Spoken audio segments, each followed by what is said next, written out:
Olá, gente! Bom dia! Graça e paz para o seu coração. Vamos já dar início aí à nossa live de hoje. Hoje eu estou aqui sozinho, quero apenas compartilhar com você a palavra, uma meditação. Espero que possa edificar o seu coração, possa te impulsionar realmente. Principalmente nesses dias aí que tem sido dias de quarentena, dias de prova, dias mais difíceis para muitos de nós, né? Então, só esperando aí mais um pouquinho, enquanto o pessoal está entrando, né? Espero que Deus esteja fortalecendo o seu coração durante esse tempo. Nós vamos dividir uma palavra que está aí em Lucas, no capítulo 6, a partir do verso 43, né? Aqueles que já estão entrando aí, se quiser, pode, se você quiser, né, acompanhar comigo aí na Bíblia, né? Eu quero fazer a leitura desse texto para a gente poder começar, né? Só esperando aqui mais um pouquinho, a gente dá aí uns 3 minutos pelo menos, né, para a turma poder chegar mais.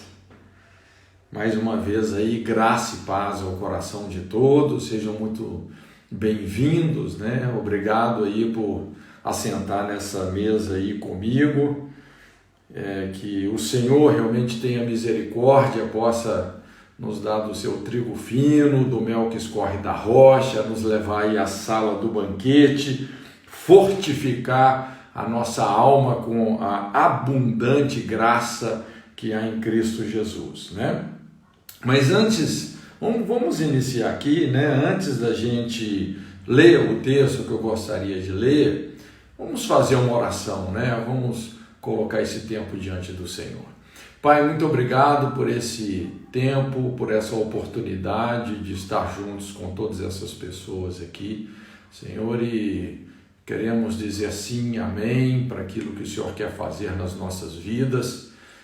Queremos renovar a nossa aliança contigo, dizendo que tudo que somos, tudo que temos pertence ao Senhor, colocamos diante de Ti, que o Senhor possa nos conduzir em toda a sua verdade, Deus, e que realmente o Senhor alcance verdadeiramente os nossos corações nessa manhã. Obrigado por tudo que o Senhor já tem feito e por aquilo que o Senhor certamente ainda fará. No nome de Jesus. Amém. Amém. Bom, eu gostaria de falar com você sobre tempos de prova. E, na verdade, esse é um assunto que está sempre em pauta, né? Principalmente aí nesses dias. Mas eu vou falar isso de uma perspectiva talvez um pouco diferente, né? Quando a gente fala assim sobre prova, né? Tem muitas maneiras da gente abordar esse assunto e eu quero usar esse texto aqui que está em Lucas 6, a partir do verso 43. Eu vou dar uma lida aqui. Porque não há boa árvore que dê mau fruto, nem má árvore que dê bom fruto. Porque cada árvore se conhece pelo seu próprio fruto, pois não se colhem figos dos espinheiros, nem se vindimam uvas dos abrolhos. O homem bom, do bom tesouro do seu coração, tira o bem, e o homem mau, do mau tesouro do seu coração, tira o mal. Porque da abundância do seu coração fala a boca.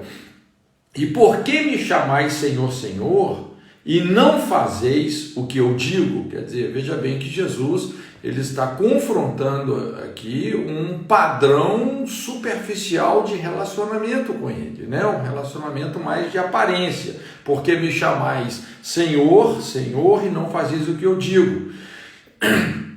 E ele continua dizendo, qualquer que vem a mim e ouve as minhas palavras e as observa, eu vos mostrarei a quem é semelhante. É semelhante ao homem que edificou uma casa, cavou, abriu bem fundo, pôs os alicerces sobre a rocha, E vindo a enchente, bateu com ímpeto a corrente naquela casa e não a pôde abalar, porque estava fundada sobre a rocha. Mas o que ouve e não pratica é semelhante ao homem que edificou uma casa sobre a terra, sem alicerces, na qual bateu com ímpeto a corrente e logo caiu, e foi grande a ruína dessa casa. Então é muito interessante esse texto que Jesus está colocando aí. É interessante. A essência da redenção é restabelecer o mundo interior de cada ser humano decaído. Essa é a essência, é o propósito essencial da redenção. E Jesus, ele está tentando explicar, aqui eu diria assim, a importância do mundo interior, do homem interior, do coração, das motivações, dos alicerces. Veja bem que a conversa de Jesus aqui, ela é totalmente voltada para um mundo que está dentro de nós, um mundo que as outras pessoas não vão perceber facilmente. Então ele compara o coração a um pomar, né? Nós podemos plantar boas e más árvores. Inclusive, essa palavra coração aqui, uma das melhores traduções dela é caráter, né? A palavra para coração aqui tem muito a ver com caráter. Isso que nós estamos construindo internamente, dentro de nós. Ele também compara o coração a um solo, onde nós escondemos tesouros, né? Tesouros bons ou tesouros maus. Então veja bem, o coração pode ser um pomar, o coração pode ser um solo, o coração também aqui tem a ver com esses alicerces da casa, né? Aquilo que está enterrado, que ninguém vê, mas que na hora das provas será revelado. Então, eu sempre digo que nós somos a obra de Deus, a morada de Deus. O paradigma não é ir morar no céu, é Deus vir morar em nós. Esse é o paradigma que Jesus está tratando aqui. Então, quando Jesus disse, lá em João, vou preparar-vos lugar, né? Quando ele fala, na casa do meu pai há muitas moradas, vou preparar-vos lugar, ele não estava falando de um lugar fora de nós, mas dentro de nós. O nosso homem interior que se renova a cada dia. Vamos dizer assim, essa mansão que você pensa que você vai morar lá no céu, ela está sendo construída dentro de você. É interessante que Paulo explica isso também dizendo, ainda que o homem exterior se corrompa, todavia o homem interior se renova a cada dia. Ou seja, essa morada de Deus, esse corpo eterno, glorificado, que um dia vai se externalizar, revestido de incorruptibilidade, isso não está sendo construído, não está sendo edificado fora de nós, mas dentro de nós. Esse vou preparar-vos lugar está acontecendo dentro dos nossos corações. Não é uma realidade fora de nós. Então, o mundo espiritual, veja bem, o mundo espiritual é um campo fértil. Tudo que você planta nasce, é impressionante. E existem dois tipos de sementes, que eu acho que é muito importante da gente considerar. Motivações, as nossas motivações, que é esse mundo interior que nós estamos enfatizando aqui na mensagem, e também os princípios, motivações e princípios. Quando alguém se move num princípio errado, isso normalmente é mais evidente, né?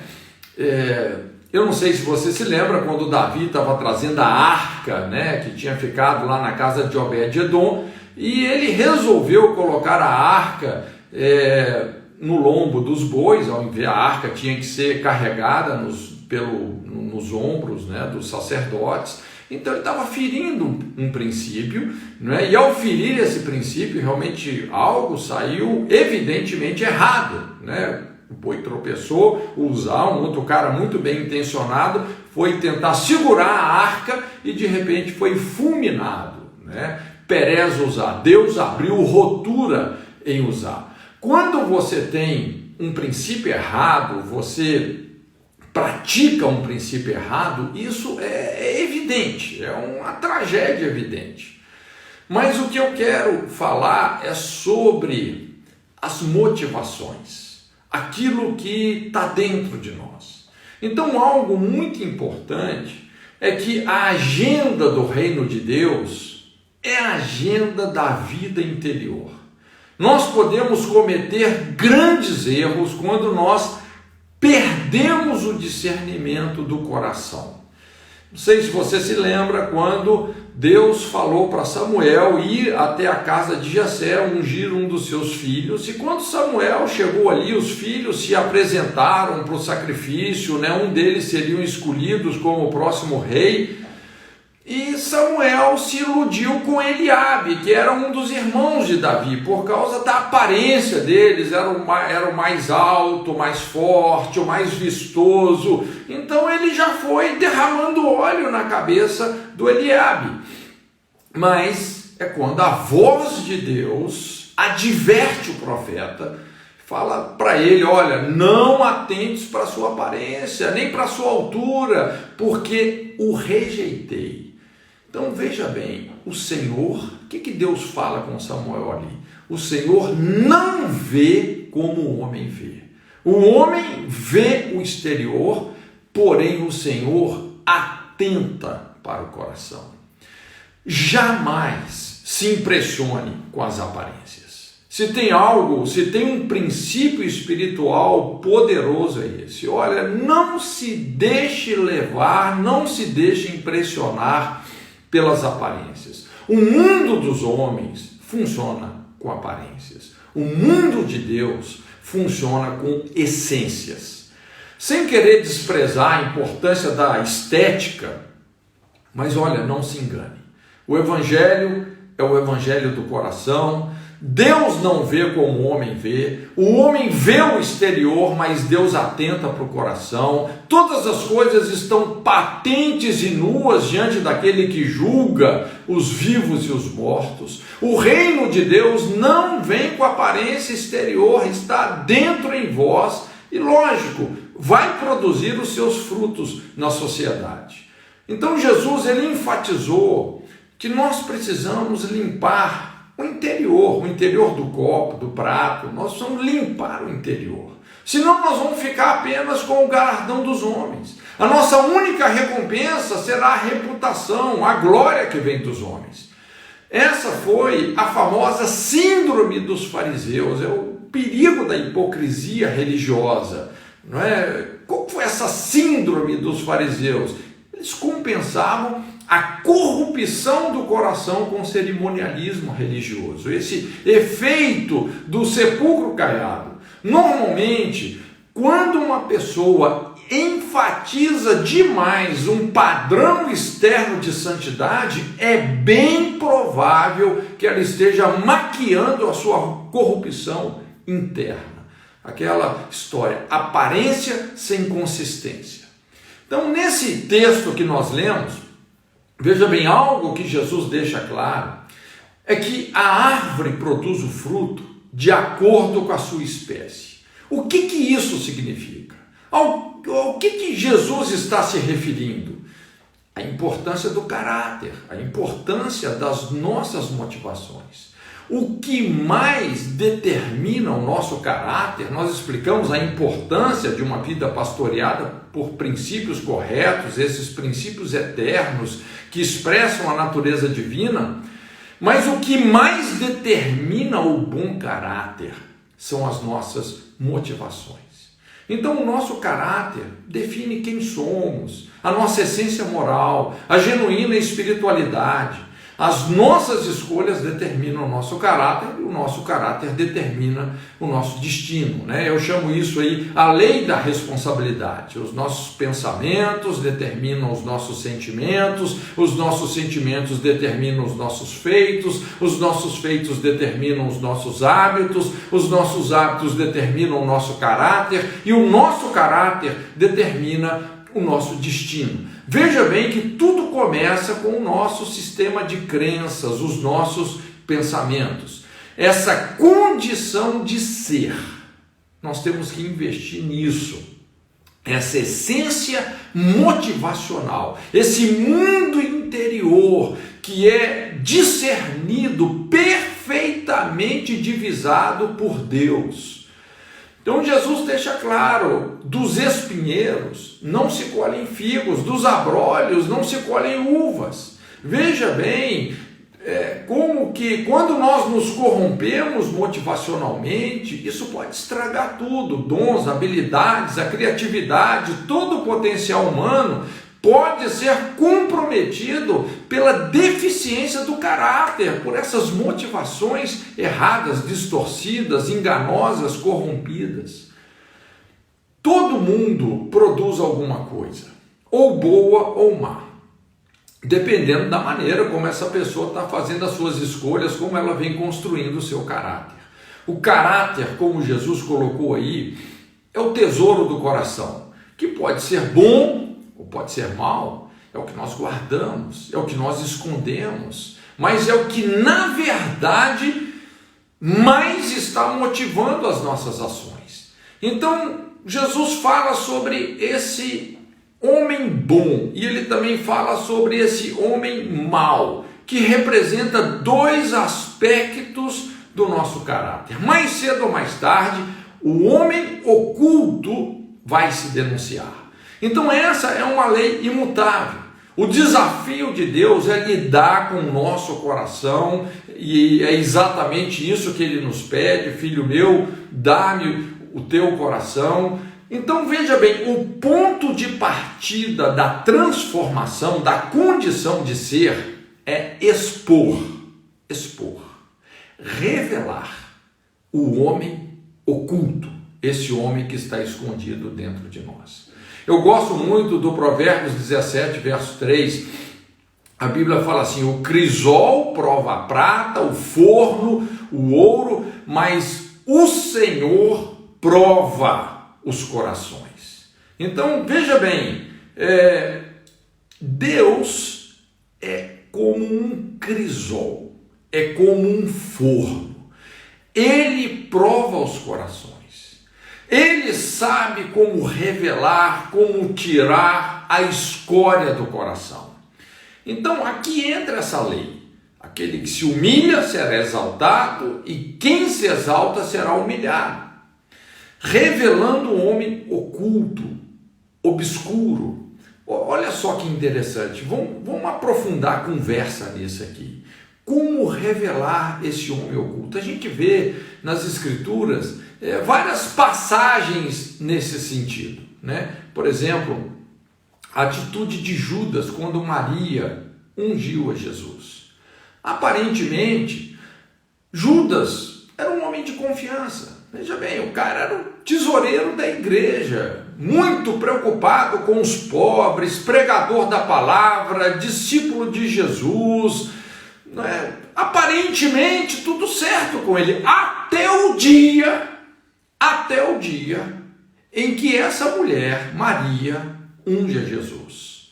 Essa mulher pega aquele vaso, um vaso de alabastro que continha um nardo muito precioso, muito caro, que normalmente as virgens guardavam para suas núpcias. Ela rompe o selo, né, rompe o lacre desse vaso e derrama todo aquele nardo preciosíssimo sobre Jesus. Nós sabemos, depois Jesus revelou que ela fez isso profeticamente, preparando ele para a sua morte, não é? E quando ela faz isso, então, de repente, o aspecto corrupto da tesouraria de Judas logo se precipitou em contraste com esse ato de adoração, um ato profundo de adoração. Judas ali, então, ele reclamou, murmurou, criticou, não é? Dizendo, por que não se vendeu isso, deu dinheiro para os pobres. Então ele está revelando o seu coração, não é? Desafinou feio. Na verdade, seu coração estava sendo mostrado. O verdadeiro Judas, o homem escondido, estava dando as caras. O Judas, que ninguém conhecia, foi revelado diante da adoração dessa mulher. Inclusive, a Bíblia, lá em João 12, a Bíblia fala que o que ele fez, quando ele critica a atitude de Maria, não foi porque ele tinha cuidado dos pobres, mas porque ele era ladrão. E tendo a bolsa, tirava o que nela se lançava. Veja bem como Judas foi exposto. O homem oculto veio à tona. Eu não sei se você se lembra também, obviamente se lembra, daquele episódio do irmão do filho pródigo. Às vezes a gente fala muito sobre o filho pródigo, mas olha, eu acho que o irmão do filho pródigo estava mais perdido ainda do que o filho pródigo, não é? A atitude desse irmão quando o filho pródigo volta para casa. O irmão do filho pródigo, até então, ele era um filho exemplar, nunca havia desobedecido às ordens do pai, né? Você vê lá no texto, tudo certinho com ele, tudo aparentemente certo. Até o dia que o irmão dele é restaurado, que o irmão decide se arrepender, voltar para casa, e o pai o recebe com uma festa. Rapaz, aquilo foi o fim da picada. Então, aquele homem oculto, escondido, o mau caratismo dele, as motivações corruptas que estavam dentro dele, vem tudo para fora. Ele se indignou, ele nem quis entrar, nem quis participar da festa do irmão. O homem escondido sendo revelado. Também a história ali de Ananias e Safira. Quando você olha assim para Ananias e Safira, eram cristãos exemplares, estavam na lista dos maiores dizimistas, inclusive deram uma propriedade inteira como oferta. Mas veja bem, quando a gente vê o que a Bíblia começa a revelar, porque o Espírito Santo discerniu a atitude deles. Na verdade, quando eles disseram que estavam dando todo o valor da propriedade que venderam, eles retiveram parte do preço. Eles queriam manipular respeito espiritual. Eles estavam dizendo que estavam dando tudo, quando na verdade não estavam dando tudo. E quando foram confrontados em relação a isso, a mentira foi maior do que a oferta. Um homem oculto foi revelado.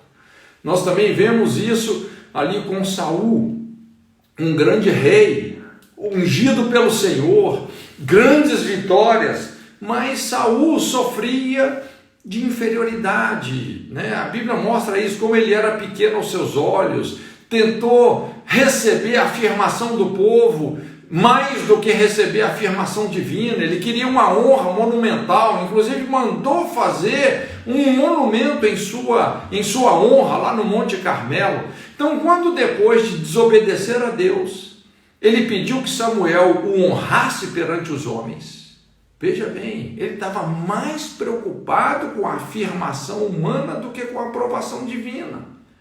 Então chegou num ponto que a unção de Deus se retirou de Saul. Ele passou a ser um homem malignamente atormentado. O seu homem interior, aquele homem oculto, foi definitivamente revelado. Inclusive, Samuel até demorou a acreditar nisso, né? Deus confronta Samuel dizendo: até quando você vai ter misericórdia de Saul? Essa misericórdia humana que não é divina. Né? Então veja bem, essa lista é grande, mas uma coisa é certa: Deus vai revelar o homem oculto que está dentro de mim e que está dentro de você. Quando a gente olha ali em Hebreus 11, de outra forma, nós temos a revelação do homem bom.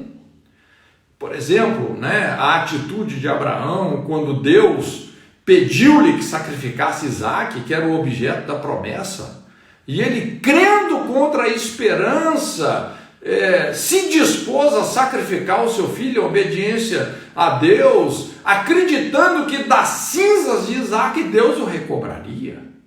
Então, na prova, ele demonstrou a sua obediência. A atitude de Moisés de preferir o exílio do que os prazeres transitórios do pecado no Egito, a atitude de Sadraque, Mesaque e Abdinego preferindo serem lançados na fornalha do que curvarem-se diante da estátua de Nabucodonosor. Então veja bem, é na prova que se revela o homem oculto. Entenda, Deus não é indiferente ao sofrimento de ninguém.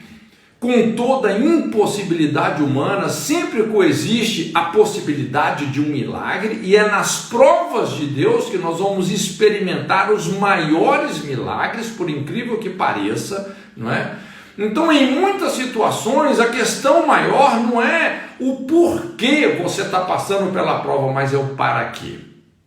Deus quer, na verdade, mostrar para nós mesmos e também conhecer o que verdadeiramente está no nosso coração, aprimorando aquilo que nos concerne, o nosso coração.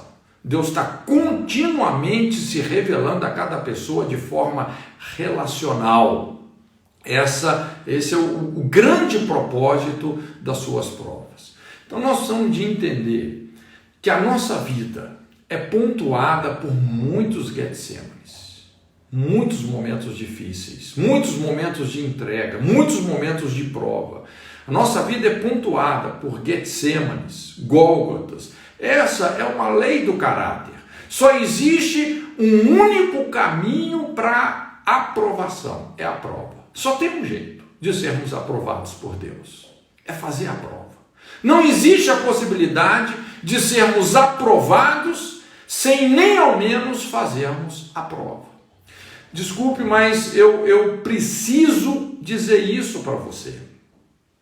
As nossas motivações mais íntimas serão provadas. A nossa fé será provada, o nosso casamento será provado, a nossa salvação será provada, a nossa perseverança, as nossas convicções, os nossos sentimentos serão provados, o nosso conhecimento, as nossas teorias serão provadas, o nosso chamado, o nosso ministério serão provados mediante toda sorte de circunstâncias especificamente contrárias.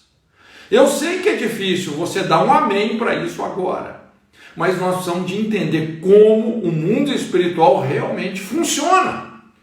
Deus nunca é superficial, banalizando as nossas falhas de caráter, as distorções da nossa personalidade. Ele nunca vai negligenciar essas fissuras das nossas hipocrisias, das nossas falsidades. Ele vai revelar e matar o homem mau e o mau tesouro do coração que está escondido em nós. Então, Deus não se deixa manipular pelos nossos chiliques, pelas nossas infantilidades. Se o nosso caráter está em processo de corrupção, ele já começa a aquecer o forno. O forno já está esquentando para tirar a escória da prata. Deus nunca é superficial em lidar com a perdição humana, entenda isso. Deus não quer nos abençoar de forma superficial. O maior dilema do pecado é a autossabotagem. Todo pecado é uma escolha desastrosa, mortal. Deus só está tentando evitar que nós sejamos destruídos por nós mesmos. Então a Bíblia fala de homens, por exemplo, como Sansão, Eli, Saul, o rei Uzias, que tornaram-se vítimas de si mesmos. Vítimas do próprio ministério que construíram e até vítimas da unção que eles receberam de Deus, exatamente porque eles erraram de coração. Vejamos, por exemplo, Sansão, apesar da forma poderosa como Deus o usava contra o inimigo, ele desonrou seus pais. Ele envolveu-se imoralmente com mulheres traiçoeiras, cego pela sua sensualidade, acabou morrendo, experimentando a unção de Deus, um ato heróico e vingativo de suicídio. É impressionante, ele é o exemplo clássico de um homem destruído pela unção que ele recebeu de Deus. A unção veio sobre ele, ele derrubou as 2 pilaças centrais lá do templo de Dagon, matando os seus inimigos, mas morrendo de uma forma vingativa, terrível. Olha a história de Eli, dos seus filhos, Ofni e Finéias.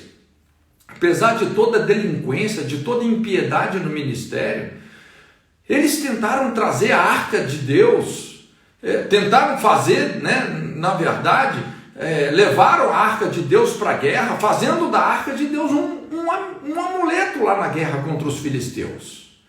E qual foi o resultado disso? Olha, quando você quer ir para uma guerra em pecado, na religiosidade, o coração realmente ímpio, e cabote. Foi-se a glória de Deus. Morreram em a presença de Deus. Foi-se da nação. Uma outra história muito triste é a história do rei Uzias. Um dos reis mais poderosos e prósperos da nação. Até que ele quis exercer um ofício sacerdotal, que lhe era vedado.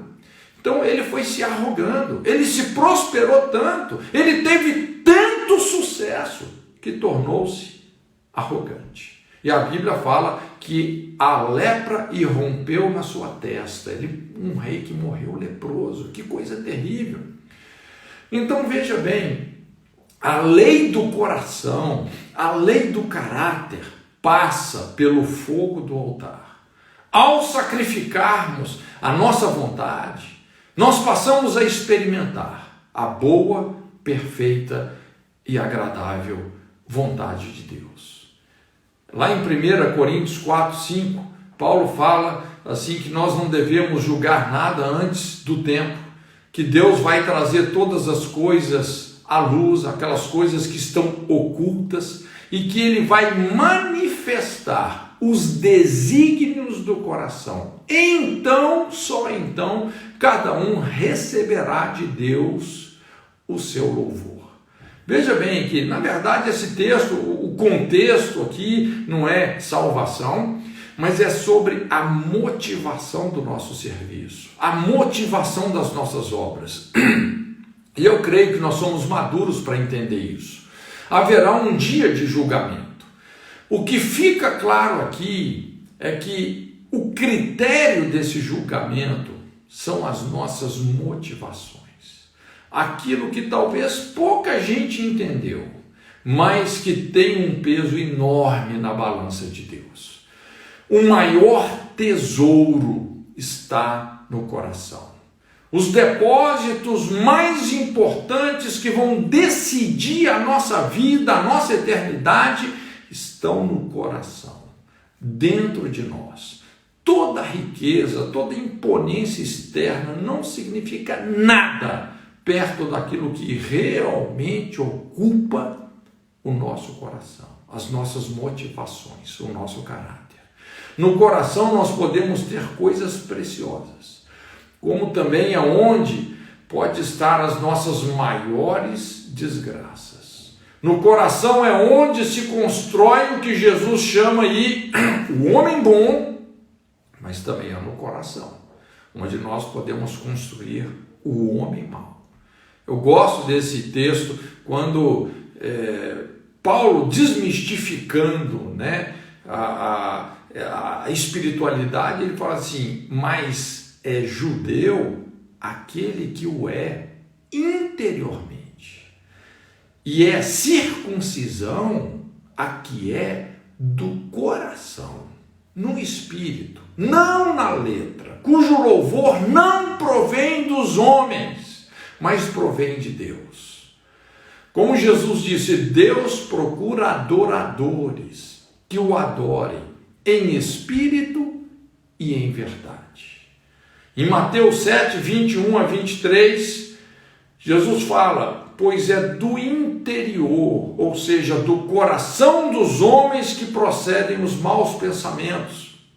E aqui Jesus ele denuncia uma série de coisas que podem estar enterradas como um mau tesouro. Ele fala sobre as prostituições, os furtos, os homicídios, os adultérios, a cobiça, as maldades, o dolo, a libertinagem, a inveja, a blasfêmia, a soberba, a insensatez. Veja bem que todas essas coisas procedem de dentro e contaminam o homem.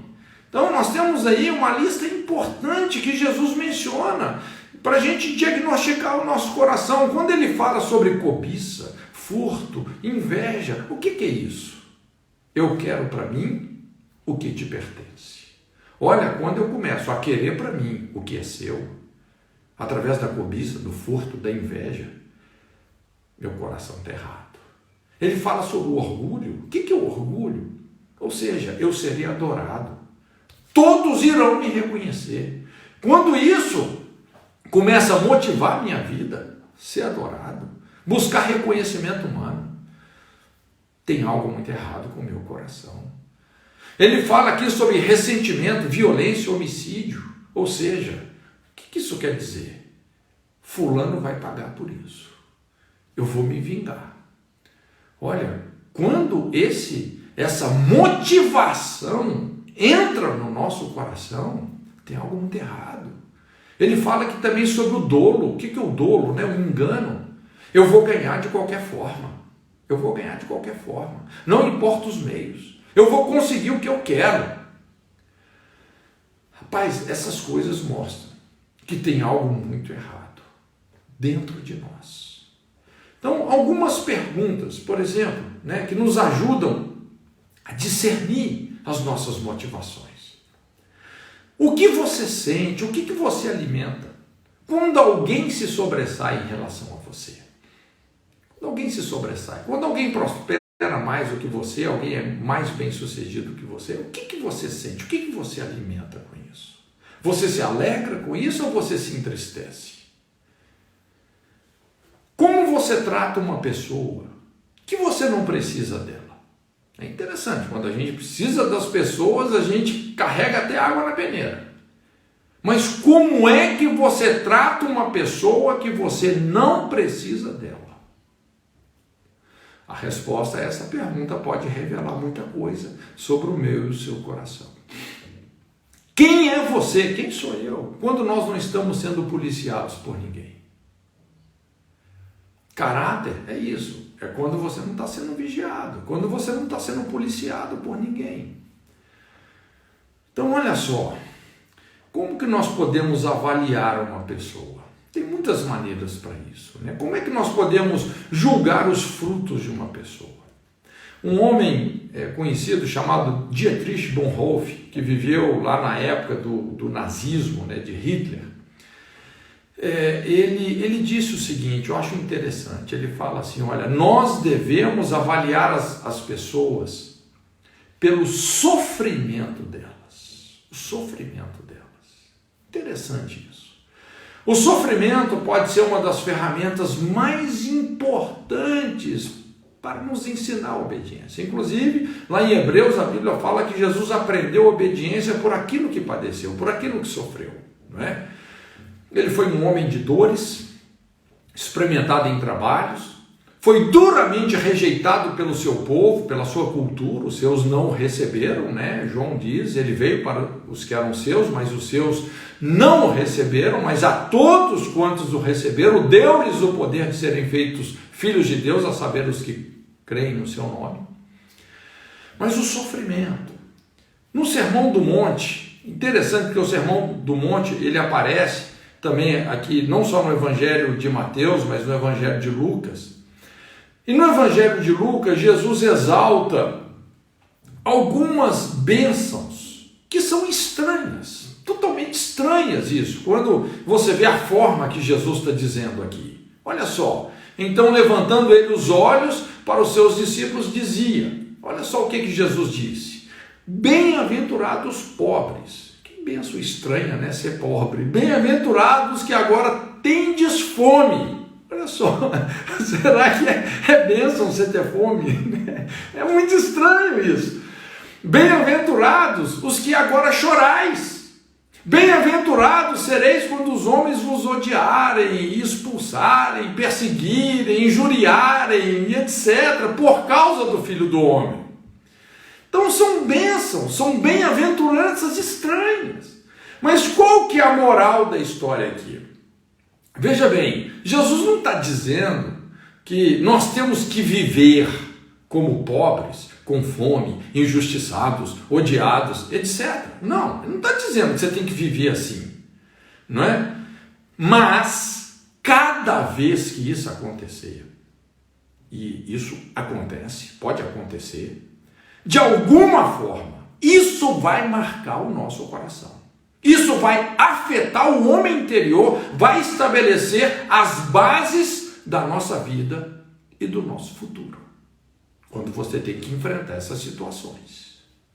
Depois, mais estranhamente ainda, Jesus adverte, olha só, lá em Lucas: mas ai de vós que sois ricos, porque já recebeis a vossa consolação. Ai de vós os que agora estáis fartos, porque tereis fome. Ai de vós os que agora rides, porque lamentareis e chorareis. Ai de vós quando todos os homens vos louvarem, porque assim faziam os seus pais aos falsos profetas.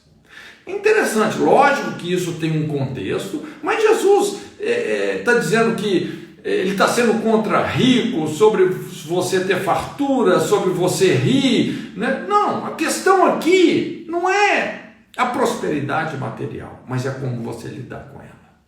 Os perigos de não saber lidar com a prosperidade, ou seja, quando a prosperidade material faz você perder os valores espirituais, eternos e internos.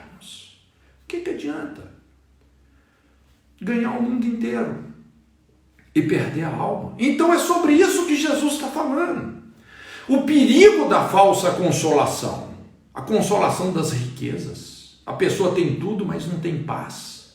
O perigo da miséria espiritual, a pessoa se coloca em caminhos onde ela perde o rumo, perde o sentido da eternidade. O perigo do prazer irresponsável, né? Paulo fala sobre a tristeza segundo o mundo que opera a morte.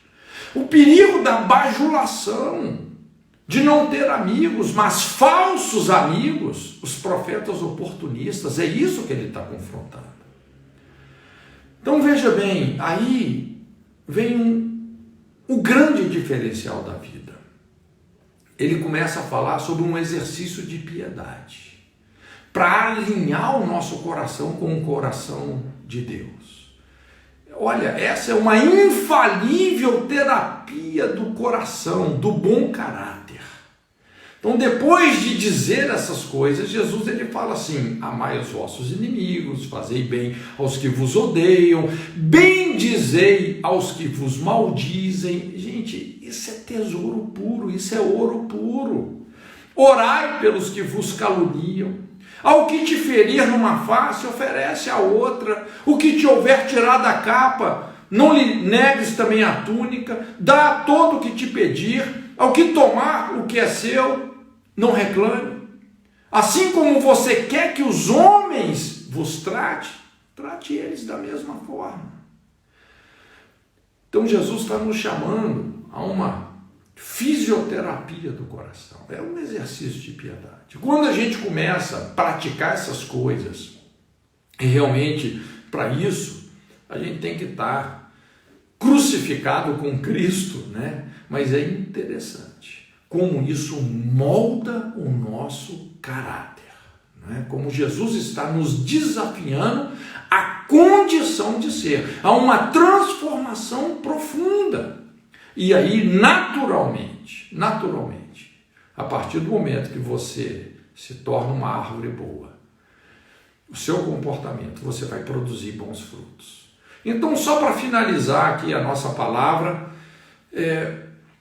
eu quero resumir tudo isso dentro de 3 perigos que podem acontecer, que podem nos acometer. Primeiro, o que eu chamo aqui o perigo da intimidade irresponsável. O que é essa intimidade irresponsável? Nós vamos à igreja, nós cantamos os hinos, nós ouvimos as mensagens e mensagens inspiradas, ofertamos, cumprimos o ritual do culto, fazemos as nossas obrigações ministeriais, mas isso não nos desafia as mudanças que nós precisamos sofrer dentro de nós. Motivações terríveis ainda frequentam o nosso coração. Então é para esse tipo de situação que Jesus está dizendo: por que me chamais Senhor, Senhor, e não fazeis o que eu vos mando?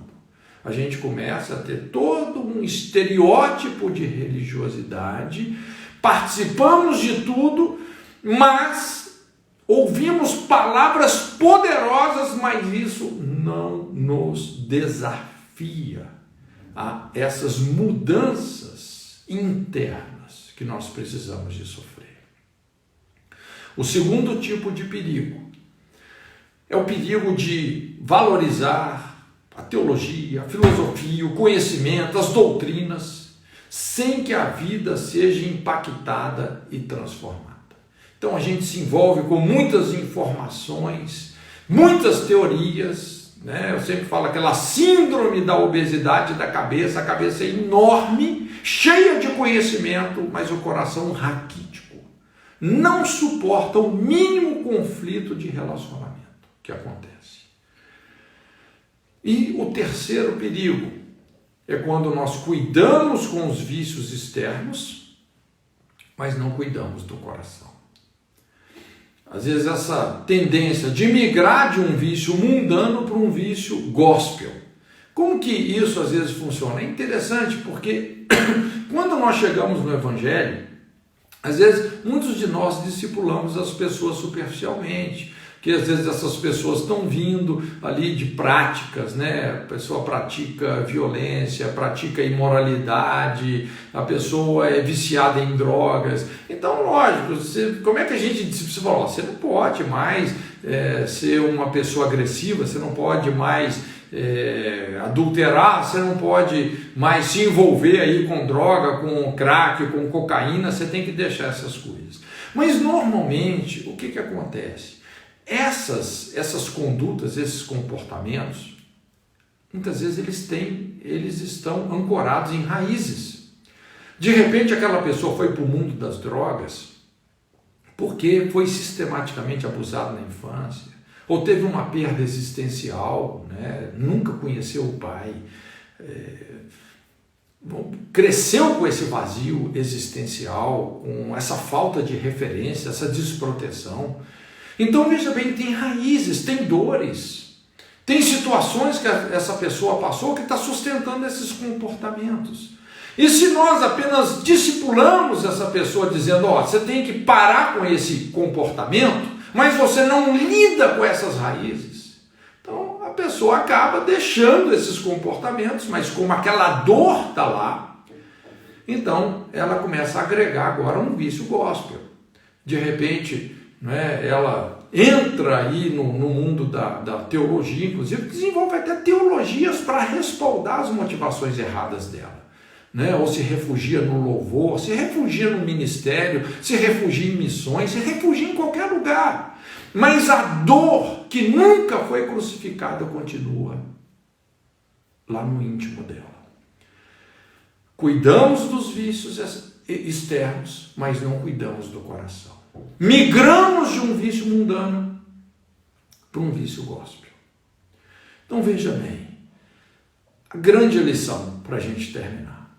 O caminho do sucesso, do verdadeiro sucesso, não é uma estratégia, uma pessoa. Não está fora de nós, mas depende do coração. Jesus terminou a sua vida dizendo assim, Pai, cumpri a sua vontade. Tudo aquilo que o Senhor esperava que eu fizesse, eu fiz. Tudo aquilo que o Senhor esperava que eu fosse, eu fui. Está consumado. Está consumado. Na verdade, toda receita de sucesso é um peso, é um fardo. Eu não estou aqui para te dar uma receita de sucesso, não. Isso é um fardo. Deus tem um caminho diferente para cada um de nós, mas a essência é se nós estamos de coração, em espírito e em verdade, no caminho com Ele. Amém? Deus te abençoe, que essa palavra possa renovar a sua mente e transformar o seu coração. Vamos orar agora, né? Onde você está aí, por favor, curva a sua cabeça, né? Vamos terminar aqui com uma oração. Pai, muito obrigado pela sua presença aqui conosco. Obrigado, Deus, por cada vida que está me escutando. O Senhor conhece com perfeição o que está dentro de cada um de nós. O Senhor pesa os espíritos. Nada é despercebido aos teus olhos. Todas as coisas, todas as pessoas, todos os corações, todas as motivações mais íntimas e humanamente encobertas estão nuas, patentes aos teus olhos. Senhor, por isso, em nome de Jesus, queremos nos render, queremos pegar o nosso coração e colocar nas tuas mãos, queremos te servir na profundidade dos nossos corações, que o Senhor tenha a liberdade de revelar o homem oculto que está em nós. Senhor, se nós precisamos disso, faça isso, revela. Que possamos, até nem que seja por um caminho de humilhação, como o Senhor diz, aquele que se exalta será humilhado, mas aqueles que se humilham serão exaltados. Renovamos a nossa aliança contigo, dando a ti os nossos corações, no nome de Jesus, no nome de Jesus. Deus abençoe a todos. Obrigado por esse tempo de estarmos juntos e que Ele te fortaleça muito nesse dia. A paz para todos.